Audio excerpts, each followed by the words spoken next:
ګرانو دوستانو، تاسې د ناول په تېره برخه کې واورېدل چې رنبیر د جیل ناظم سره په خبرو بوخت شو او بیا د دوی ترمنځ خبرو دوام پیدا کړ. دا چې نور څه پیښیږي راځئ په دې نوې برخه کې واورو.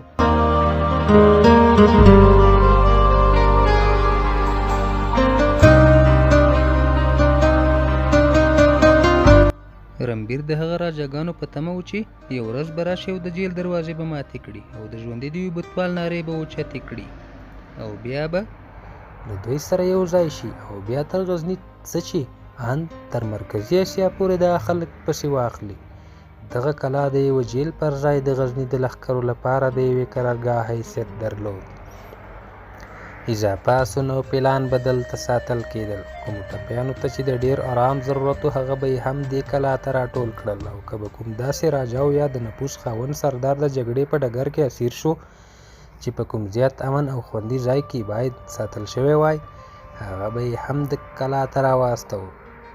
رنبیر غوږونو ته چې د محمود د بریالیتوبونو کوم خبرونه د پردیو یا د هندوستان اوسېدونکو نویو مسلمانانو له خولې رسېدل، د پرې اعتماد نشو کولی.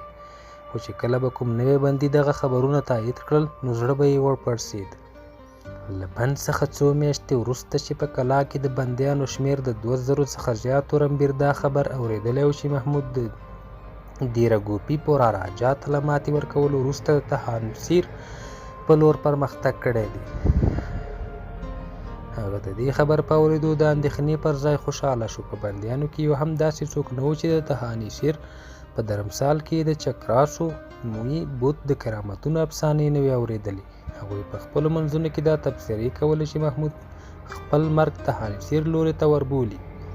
د مسلمانانو پوځ چې د چکر سوامي بوت ته ورنږدې شو نو ټول به برباد شي.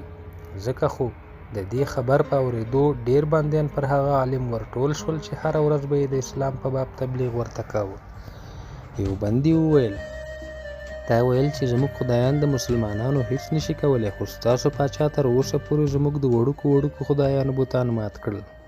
دی اوس دوی داسې ځای ته روان دي چې له هغه ځایه زموږ دښمن هم سلامت ژوندی نشي راوتلی. که ستاسو خدای جل شانهو هغوی د چکر سوامي له غوسې وژغورل نو زه به مسلمان شم. عالم ورته وخندل، ځواب یې ورکړ، ته د چکر سوامي بوت له خدای جل سره شریک بولې، خو تر څو ورځو پورې به د حقیقت وپوهیږي هغه یوازې د کاڼو یوه ټوټه ده او بس. څو ورځې وروسته یې د تهانسیر د راجا یو خپلوان د جنګي بندي په حیث دې کلا ته راوست. هغه وویل چې مسلمانانو د چکر سوامي بوت له درمسال څخه ورسره یووړ چې د غزني په څلور لارې کې خلکو ته نندارې ته کېږدي. پر دې خبر ډېرو بندیانو د حق کلمه وویل او مسلمان شول. خو رنبیر په خدایانو د شک په ځای د هغوی پالونکو ته د بې غیرتۍ او بې همتۍ پیغورونه ورکول. بیا هغه ورځ راغله چې د محمود غزنوي په پوځونو د ګنګا او جمنا په درو کې آسونه وزغلول او رنبیر یې هم د ورځ د نویو بریو خبرونه اورېدل او د ده دا باور یې کمزوری کاوه چې د خدایانو د سپېڅلې ځمکې د ساتونکي همت او عبرت به د محمود د لښکرو د بري سیلاب مخه واړوي. هغه دا هیله درلوده چې د سرسو راجا به تر وروستۍ شېبې وجنګېږي، خو هغه میدان پرېښوده وتښتېد. هغه د باران اوسني بلند شهر له راجا هردت څخه دا تمه درلوده چې د یوتاګانو نوم به لوړ کړي، خو هغه له خپل 100,000 تنو ملګرو سره د توحید کلمه وویل او مسلمان شو. بیا چې کله د مهابن واکمن ګلچند د محمود مقابلې ته راووت نو رنبیر خپلې ټولې هیلې په هغه پورې ونښلولې. خو څو ورځې وروسته دا خبر راغی چې ګلچند له 4 لوریو کلا بند شو او بیا یې ځان وواژه. سلطان د مهابن له فتح وروسته د مطهره په لور وړاندې ولاړ. څو ورځې وروسته رنبیر واورېدل چې مطهره د خپلو ویدو خدایانو د ناکامۍ هڅې وروسته وسلې کېښودې. څو ورځې وروسته رنبیر واورېدل چې مطهره د خپلو ویدو خدایانو د ناکامې هڅې وروسته وسلې کېښودې او سلامي شول، او له درمسالونو څخه 500 د سرو زرو او 200 دانې د سپینو زرو بوتان چې له پیړیو راهیسې د دغه خلکو څخه د خپلې سپېڅلتیا خرج ترلاسه کړی و د هغو خلکو لاس ته ورغلل چې د هغوی له وزن څخه د هغې د قیمت اندازه معلومېدای شي. او بیا د ځمکې د هغې برخې وار راغی چې رنبیر ته د هغې هره ذره تر ځان ګرانه وه. 4 کاله وړاندې هغه خپلو ملګرو ته وویل چې څوک کنوج ته ولاړ شي بیرته نشي راستنېدای. د کنوج نوابزادګان د پنجاب څخه توپیر لري، دوی به بیرته نشي راستنېدای.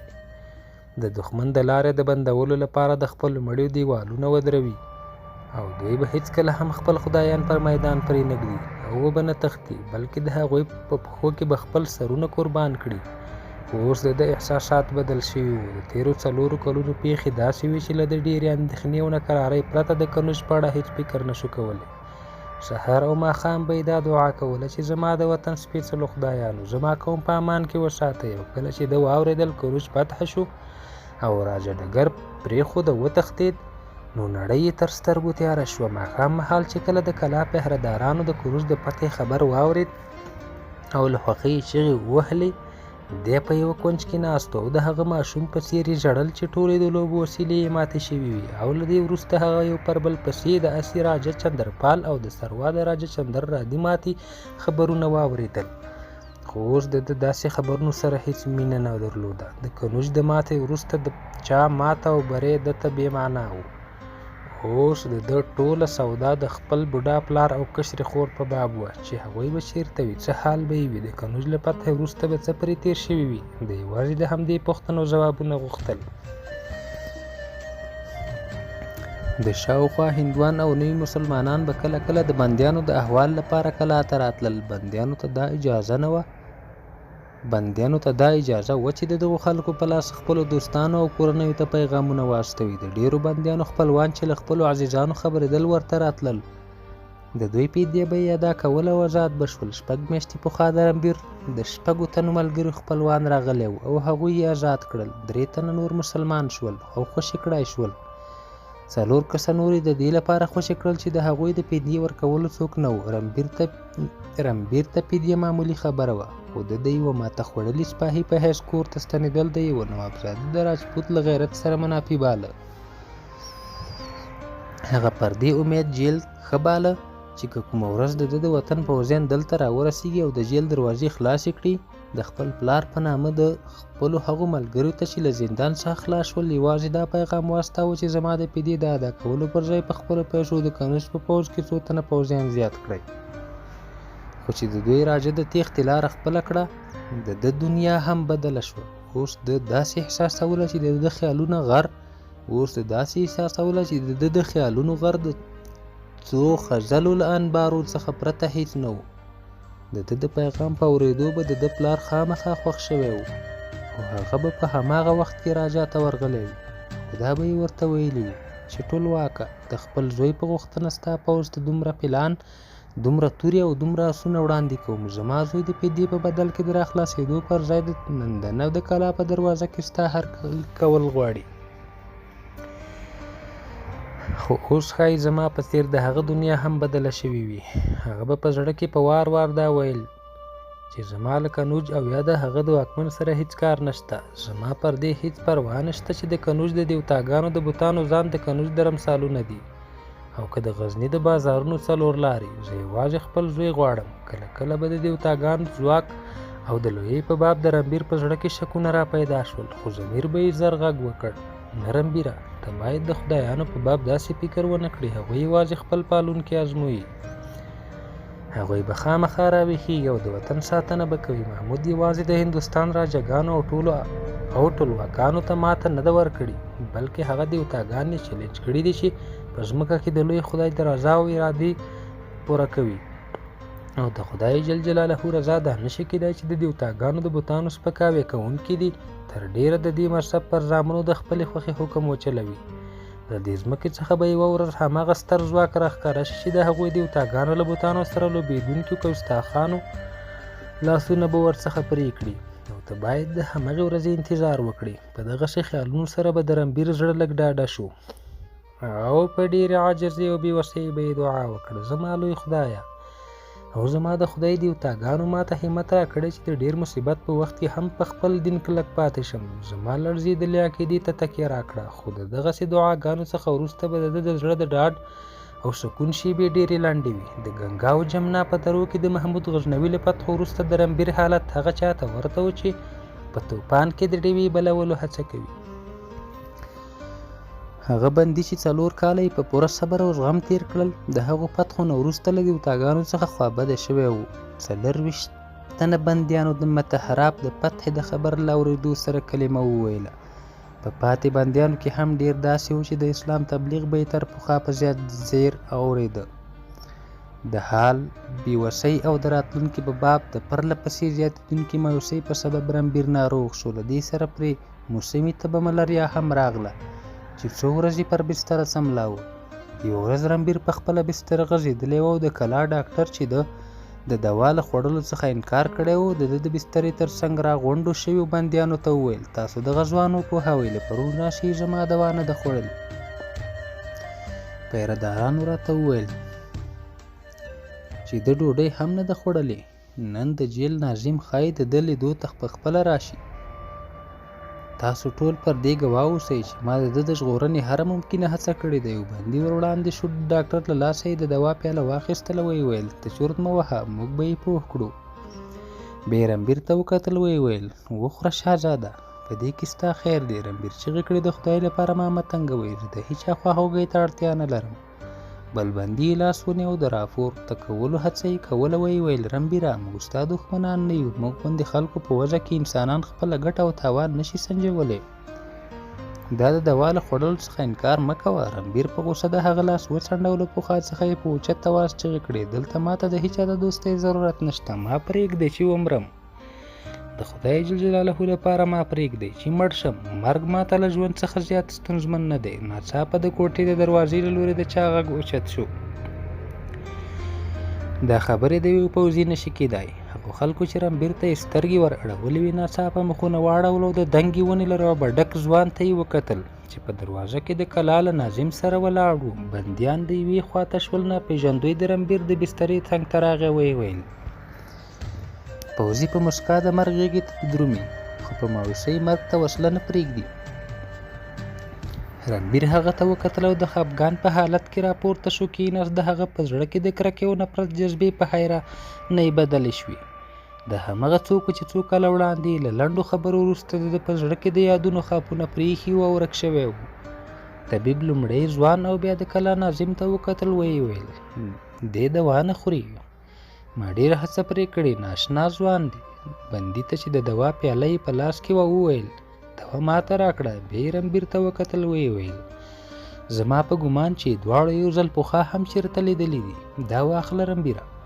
د هغه له الفاظو زیات د هغه له کتلو څخه تر اغېزې لاندې راغی. بیا یې هم دوا ته څه پام ونه کړ. ګوره، تر څو دوا ونه خورې زه به همدلته ولاړ یم. دا یې وویل او هغه د دوا پیاله د رنبیر پر شونډو ورکېښوده. رنبیر د هغه له لاسه پیاله ونیوه. په زړه کې یې ور وګرځېدل چې پیاله پر دیوال وولي، خو همت یې ځواب ورکړ. له یوې شېبې ځنډ وروسته یې ناڅاپه څو غړپه وخوړ. ناشنا ځوان په مسکا ډاکټر ته وکتل. ویې ویل: زما په ګمان ستا دوا ډېره ترخه وه. زه هم په خپله د ترخې دوا خوړلو ویرېږم.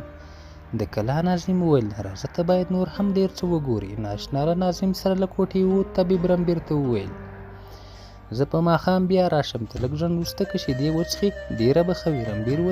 رنبیر وویل: ودرېږه، زه له تا څخه پوښتنه کوم. وپوښته: دا څوک و؟ دا د محترم سلطان د پوځ لوی سالار دی. د کلا ناظم د څه مودې لپاره کور ته په رخصت روانېږي. دی به یې پر ځای کار کوي. ما اورېدلی دی چې دی د بندیانو په باب د ځینې ځانګړي اختیارونو سره راغلی دی، مګر د ده د ژبې څخه خو ښکاري چې دی د همدې هېواد اوسېدونکی دی. هوکې، دی د نوي مسلمانو شوو کسانو څخه دی. اورېدلی مې دي چې ستاسو د هېواد د کوم راجه نږدې خپلوان دی. 15 ورځې وروسته د رنبیر د تګ راتګ شو. په دې موده کې د کلا نوي ناظم څو ځلې د ده د لیدو لپاره راغلی و. بندیانو د کلا د لویې ځانګړې برخې نه پرته هلته وسلتون او د څو پوځي افسرانو هستوګنې کوټې وې. په نورو ځایونو کې د ګرځېدو راګرځېدو ازادي درلوده.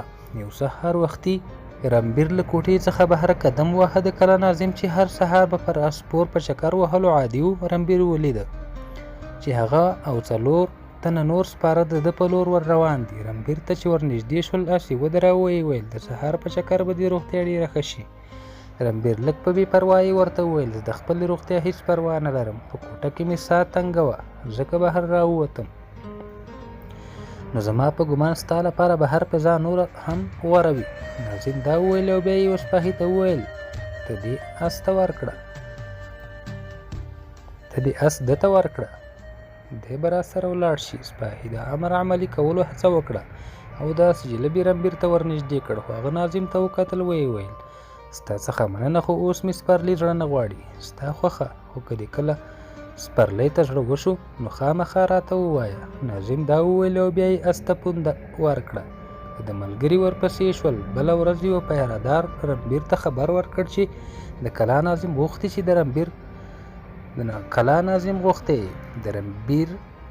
رمبیر جګ شو او له هغه سره روان شو. ناظم خپل دفتر په مخ کې په وړوکي بڼ کې قدم واهه. رمبیر نږدې ورغی او ودرېد. ناظم د یوې ونې لاندې کرسیو ته اشاره وکړه، ویې ویل دلته کښېنه، زه له تا سره څه خبرې لرم. نن په کوټه کې هوا ډوب ده. رمبیر زړه نازړه په یوه کرسۍ کېناست. ناظم هغه ته مخامخ په بله کرسۍ کېناست، ویې ویل ته د نندنه په جګړه کې د کنوج د لښکر د سردار په حیث شریک وي. هوکې ستا زیات ملګري خوشي شوي دي او تللي دي. هوکې زه پوښتلی شم چې د خوشي کېدو لپاره کوم شرط تا ته د منلو وړ نه و. رمبیر ځواب ورکړ، ما د خپلو دښمنانو د شرطونو په باب هېڅکله هم د فکر کولو اړتیا نه ده احساس کړې.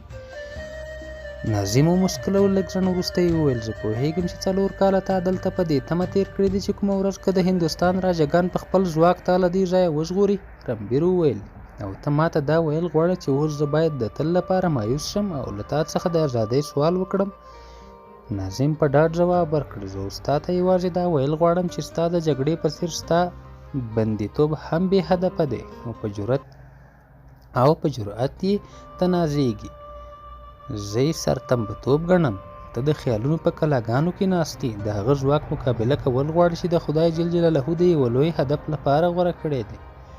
رمبیر وویل که په درمسالونو یرغل کول او د دیوتاګانو مجسمې ورانول لوی هدف وي نو تاسو واقعا ویاړ پرې کولی شئ. ناظم ځواب ورکړ، کوم بوتان چې د انسانانو په لاسونو جوړ شوي دي هغه به د انسانانو په لاس ټوټې ټوټې کیږي. کاشکې تا ته دا علم وای چې د برخمن په لاس یو تراشلي ډبره انسان ته څومره بری ورکولی شي. ته نوابزاده یې، له دې بوتانو سره ستا د مینې په سبب پوهېږم دوی تاسو ته پر زیاتو انسانانو غوروالی در بخلی دی. تاسو د دوی په واسطه د ډیرو انسانانو ازلي حقوق تروړلی دي. یو بوت انسان د عالی نسبه او لوړ ذاتي ویاړ وربخلی شي او بل انسان د ټیټ ذاتي او پلید په ذلت مجبورولی شي. په دې هیواد کې د بوتانو ماتېدل د انسانیت بری دی. کاشکې تاسو د دې بوتانو په درمسالونو د ساتنې لپاره له توره اوچتونکو ټیټ ذاتو څخه دا پوښتنه کولی چې ستاسو په وروستو هډوکو کې د واک د ماڼیو بار دروند دی که د دې درمسالونو یا موله یوه مزدور څخه پوښتنه کړې وای چې ستا د مزدورۍ زیاته برخه د چا برخه کیږي، د تورې په څوکه له خلکو څخه د باج اخیستونکو لوړ ذات نوابزاده او که د خپلو بوتانو په نامه د خرج ټولونکو برخمن. رمبیر له ډېر زغم څخه کار واخیست، ویې ویل که غلط نشم نو یو وخت هم نوابزاده راجپوت وي. که د دښمن په مقابل کې تا همت نه وای بایللی نو ښایي د دیوتاګانو په وړاندې ستا په خیالونو کې بدلون نه وای راغلی. هو زه راجپوت نوابزاده وم، خو حالاتو زما سر د انسانیت د درناوي لپاره خم کړ. ستا مطلب دا ده چې ته مسلمانانو ته له وسلې ښودلو وروسته د ټیټ ذاتو ملګری شوې؟ نه، زه د انسانانو د ښکار کوونکو له ډلې څخه بیل شوم، د انسانیت د علمبردارانو په ډله کې شامل شوم. نو ته محمود غزنوي او د هغه لښکر د انسانیت علمبرداران ګڼې؟ هوکې، زما باور دی چې د دې خلکو له فتح وروسته به د داسې دین د تبلیغ او خپراوي لپاره لاره هواره شي چې د انسانانو په منځ کې د لوړ او ټیټ توپیر لرې کړي، چې ظالمان دي د هغوی له لاسونو توره اخلي او چې مظلوم دي هغوی ته لاس ورکوي. د داسې دین مخالفین له هغو خلکو پرته نور څوک نشي کېدای چې د خپل تمدن بېسنټې د لوړ ذاتي او ټیټ ذاتي پر توپیر ایښی دی او په کلاګانو او درمسالونو کې ناست دي. پر خلکو د خدای دعوې کوي. د دغو درمسالونو د تلسم او له ماتولو پرته د دې دین د تبلیغ لپاره لاره نه صفا کېږي. چې برهمن او ټیټ ذاتي په یوه لیکه کې درول غواړي، زه پوهېږم چې اوس زما خبرې ستا پر غوږو ښې نه لګېږي، خو چې کومه ورځ ته د یو لوړ ذاتي انسان پر ځای د یو عادي انسان په توګه فکر وکړي، نو دا به احساس کړي چې د محمود راتګ د هغو بې شمېره انسانانو د فریاد ځواب دی. رمبیر وویل د یو انسان په حیث زه یوازې دا فکر کولی شم چې زه د هغو خلکو بندي یم چې ستا په ګمان د انسانیت غوره نمونې دي. زه دا دعوه نه کوم چې د محمود غزنوي هر سپاهي د انسانیت غوره نمونه ده، خو زه دا خامخا وایم چې په کومو اخلاقي ضوابطو دغه خلک ایمان لري، پر هغو پوره ایماندارۍ د عمل کولو سړی د انسانیت ډیره غوره نمونه ګرځېدای شي. کیدای شي د یو بندي په حیث تا ته د دې کلا د کوم پیردار څخه شکایت پیدا شوی وي، خو ته باید پر دې هم فکر وکړې چې د دې هیواد په میلیونونو انسانان ډیرې پیړۍ وړاندې د هندو ټولنې په توره له مغلوب کېدو وروسته د تل لپاره ټیټ ذاتي شوي دي، او برهمنان اوس هم پر هغو دیوتاګانو ایمان لري چې د ټیټ ذاتو په وینو په سره کېدلو خوښیږي. زما باور دی چې یو بد اخلاقه مسلمان به هم له کوم جنګي بندي سره هغه سلوک نه وي کړی چې تاسو یې له ټیټ ذاتو سره روا بولئ. ستا لپاره د بند ورځې خامخا ترخې دي، خو زه دا باور در کوم چې ته به ډېر ژر خوشي شي. ستا تر سترګو لاندې په زرګونو بندیان خوشي شوي دي، خو د هغو ټیټ ذاتو د ژوند ترخه په خیال کې راوله چې د ذلت په غېږ کې سترګې غړوي او د ذلت په غېږ کې مري. زه له تا نه یوازې یوه پوښتنه کوم، فرض کړه چې د جیفال یا انفال لښکرې غزني ته رسېدلی وای او مسلمانان مات شوي وای، نو تاسو به د بندیانو څخه پرته له عام مسلمانانو سره څه سلوک کاوه؟ آیا هغه سلوک به د کول د راوړ او د بهیل له قومونو سره د هندو ټولنې د سلوک څخه توپیر درلود؟ آیا هغه بوتان چې په مخ کې د ټیټ ذاتو وینه تویېږي په غزني کې نه و درول شوي؟ آیا پر غزني د جیپال د یرغل په وخت کې د هیواد برخمنانو مذهبي مشرانو د اعلان نه و کړی چې مسلمانان پست او ذلیل دي او د ټیټ ذاتو په څیر ماتېدل د مذهب غوښتنه ده؟ رمبیر بې ځوابه شو، ویل اخر ته له مانه څه غواړې؟